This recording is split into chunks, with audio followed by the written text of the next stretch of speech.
अस्सलाम वालेकुम students, welcome to शिफास academy. तो जो एसआईयूटी डिप्लोमा कोर्सेज़ जो हैं वो आ चुके हैं। ठीक है, तो एसआईयूटी के जो डिप्लोमा कोर्सेज़ हैं वो जो है certificate in medical technology 1 year के प्रोग्राम है। ठीक है, ये 1 साल का प्रोग्राम है जिसमें आप लोगों को, अगर आप लोग चाहें तो आप लोग अप्लाई कर सकते हैं। इसमें आप लोगों को सर्टिफिकेट भी मिलेगी मेडिकल टेक्नोलॉजी में। ठीक है, मेडिकल टेक्नोलॉजी की सर्टिफिकेट मिलेगी। जिस तरह से नर्सिंग असिस्टेंट्स होते हैं उनका सर्टिफिकेट होता है, इसी तरह से मेडिकल टेक्नोलॉजी का 1 ईयर का जो प्रोग्राम जो एसआईयूटी ने दिया है उसमें आप लोगों को सर्टिफिकेट भी मिलेगी। ठीक है, तो इसमें है क्या, प्रोसेस क्या है। Applications are invited for admission to technician training programme. इसमें जो है आप लोग इन इन इन 6 फील्ड के अंदर आप लोग एज अ टेक्नीशियन काम करेंगे। ठीक है, आप लोगों को जब 1 ईयर की डिग्री कंप्लीट हो जाएगी तो आप लोग कहीं भी एज अ टेक्नीशियन काम कर सकते हैं किसी भी हॉस्पिटल में। कौन कौन सी फील्ड है, एनेस्थीसियोलॉजी, मतलब जो टेक्नीशियंस होते हैं, जो जो एनेस्थीसिया के जो डॉक्टर्स होते हैं, ठीक है, जो टेक्नोलॉजिस्ट होते हैं, उनके अंडर जो टेक्नीशियंस काम कर रहे होते हैं उनको हम कहते हैं एनेस्थीसिया टेक्नीशियंस। ठीक है, एनेस्थीसिया टेक्नीशियंस में काम क्या होता है, वो जो है ओटी वगैरह या फिर जो आईसीयू वगैरह में जो पेशेंट्स जो होते हैं उनको जो सिडेट या पैरालाइज, मतलब जो उनको बेहोश करते हैं ऑपरेशन के लिए। ठीक है, तो उनको हम एनेस्थीसियोलॉजी जो है फील्ड भी कहते हैं। ठीक है, और इसके जो अंदर काम करते हैं उनको टेक्नोलॉजिस्ट, टेक्नीशियन और डॉक्टर्स भी कहते हैं। सेकेंड है ऑपरेशन थिएटर, मतलब ऑपरेशन थिएटर के अंदर हर चीज़ को स्टेबल रखना, मशीन्स वगैरह को देखना, उनके अंदर कौन कौन से जो है इक्विपमेंट यूज़ हो रहे हैं उनको देखना। ठीक है, और जो है डॉक्टर्स हैं उनको ड्यूरिंग ऑपरेशन उनकी हेल्प करना, उनको असिस्ट करना। ठीक है, तीसरी है डायलिसिस। डायलिसिस आप लोगों को पता होगा, जो किडनी इधर ख़राब हो जाती है तो उसके बाद जो है डायलिसिस किए जाते हैं। तो डायलिसिस की मशीनों पर जो काम करते हैं वो टेक्नीशियंस भी होते हैं और टेक्नोलॉजिस्ट भी होते हैं। तो डायलिसिस टेक्नीशियन या डायलिसिस टेक्नोलॉजिस्ट होते हैं।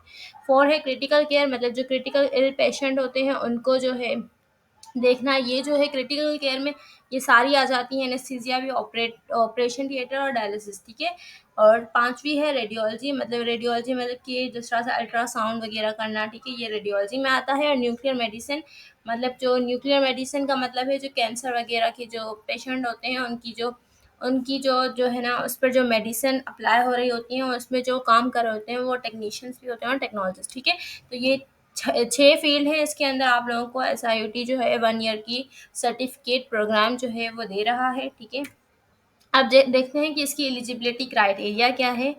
एलिजिबिलिटी क्राइटेरिया ये है कि आप लोगों को इंटरमीडिएट साइंस में होना चाहिए, प्री मेडिकल में। ठीक है, या फिर ए लेवल्स में रिकॉग्नाइज बोर्ड और इंस्टीट्यूट से। ठीक है, किसी भी इंस्टीट्यूट या फिर कोई कराची बोर्ड या फिर ठीक है कोई भी बोर्ड हो। मिनिमम एग्रीगेट मार्क्स, मतलब आप लोगों की जो इंटर में है वो 50% मार्क्स होना लाजिम है। डोमिसाइल आप लोगों का सिंध का होना चाहिए। एज लिमिट जो है वो 18 से 22 साल है, मैक्सिमम 22 साल और कम से कम 18 साल। नोट नोट ये लिखा हुआ है कि ट्रेनिंग रिक्वायर्ड रोटेशंस। अब जब आप जिस दौरान आप लोगों को ये 1 ईयर की जो ट्रेनिंग करवाई जाएगी तो उसमें आप लोगों को रोटेशंस भी आप लोगों की लगेंगी। वो at S I U T में लग सकती हैं। ठीक है, satellite centres and facilities outside Karachi. और जो बाहर जो एसआईयूटी जो है कराची में एक एसआईयूटी है। ठीक है, और जो बाहर एसआईयूटी है कराची के बाहर जिस तरह से सक्खर, लाड़काना और नवाबशाह। ठीक है, तो यहाँ पर जो एसआईयूटी है वहाँ पर भी आप लोगों की रोटेशंस लग सकती हैं। Trainees will under go rotational shift including. अब जो ये ट्रेनीज उसको कहते हैं जो ये 1 ईयर का टेक्नीशियन का जो कोर्स करेंगे। ठीक है, तो जो ट्रेनीज होंगे उनकी रोटेशन जो है वो मॉर्निंग में भी लग सकती है, इवनिंग में भी लग सकती है और नाइट ड्यूटीज़ भी लग सकती हैं। ठीक है, एप्लीकेशन प्रोसीजर क्या है, अप्लाई कैसे कर सकते हैं। Application submission is online through our website. ये मैंने ये लिंक जो है आप लोगों को मैं अपनी डिस्क्रिप्शन बॉक्स में भी रख दूँगी। ठीक है, ये लिंक है, आप लोग इसको डायरेक्टली जब इसको ओपन करेंगे तो आप लोग एसआईटी की वेबसाइट पर पहुंच जाएंगे और वहाँ पर आप लोगों को जस्ट अपना फॉर्म सबमिट करना है। लास्ट डेट क्या है, last date of submission form is March 19, 2024। मैं थोड़ा लेट हो चुकी हूँ। ठीक है, क्योंकि मेरे एग्ज़ाम्स चल रहे थे तो इस वजह से मैं आप लोगों को बता नहीं सकी। ठीक है, तो 19 मार्च जो है लास्ट डेट है, आप लोग जल्दी से अप्लाई कर लें। और जो जो आप लोगों के रिलेटिव्स हैं जो चाहते हैं उनको भी आप लोग बराए मेहरबानी उनको भी इन्फॉर्मेशन प्रोवाइड, तो आप लोगों को भी सवाब मिलेगा। Application submitted by email. ठीक है, एप्लीकेशन जो है जब आप लोगों की चली जाएगी तो आप लोगों को ईमेल पर एक मैसेज आएगा कि आप लोगों की जो एप्लीकेशन है वो सबमिट हो चुकी है। ठीक है, और जो पर्सनली आप लोगों को इनके एप्लीकेशंस नहीं दे सकते, ठीक है, ये एंटरटेन नहीं करेंगे, मतलब ये लेंगे नहीं। Candidate who meet the eligibility criteria are required to take in entry test. जो जो सबमिट फॉर्म सबमिट करेंगे और अगर उनकी 50% जो है इंटरमीडिएट में होगी, ठीक है, और जो उनकी एलिजिबिलिटी क्राइटेरिया को जो है उनके अंदर आएंगे, तो उनका एक एंट्री टेस्ट होगा। फिर उस एंट्री टेस्ट में जो सबसे टॉप जो स्टूडेंट्स होंगे ना, उनको ये क्या करेंगे, उनको इंटरव्यू के लिए बुलाएंगे, ठीक है। Shortlisted candidate will be ask for an in person interview. Interview होगा, इंटरव्यू कुछ भी नहीं होता, इंटरव्यू जस्ट उन लोगों को देखना होता है कि वो बच्चे जो है कितने सिंसियर हैं, करना चाहते भी हैं नहीं, या फिर आप लोगों के कुछ फॉर्म्स जो होते हैं, जिस तरह से आपके कुछ डॉक्यूमेंट्स होते हैं, वो सबमिट करवाने के लिए जस्ट इंटरव्यू होता है। इंटरव्यू के लिए जिनको कॉल आती है, इसका मतलब उनका उनका एडमिशन हो चुका होता है। The entry test date will be communicated to the application via SMS और ईमेल।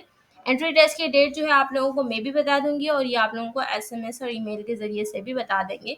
द एडमिशन ऑफिस जो है इनका ये है, हनीफा सुलेमान जो है, हनीफा सुलेमान दाऊद ऑन्कोलॉजी सेंटर की जो बिल्डिंग है, ठीक है, और जो 5th फ्लोर है, वहाँ पर इनका ऑफिस मौजूद है एडमिशन का, ठीक है। तो यहाँ तक ये मैंने मुझे आप लोगों को अपडेट प्रोवाइड करनी थी। मैं थोड़ी लेट हो चुकी हूँ, लेकिन आप लोग जो जो चाहते हैं, ठीक है, वो ये कोर्स करना, तो वो जल्दी से इस पर अप्लाई कर सकते हैं, ठीक है। तो बस यही बताना था। अगर वीडियो अच्छी लगी हो तो लाइक शेयर सब्सक्राइब कर दें, और अगर आप लोगों को कोई क्यूरीज हो, कोई क्वेश्चन हो, तो आप लोग मुझसे कमेंट बॉक्स में पूछ सकते हैं। वीडियो और थैंक्स फॉर वॉचिंग।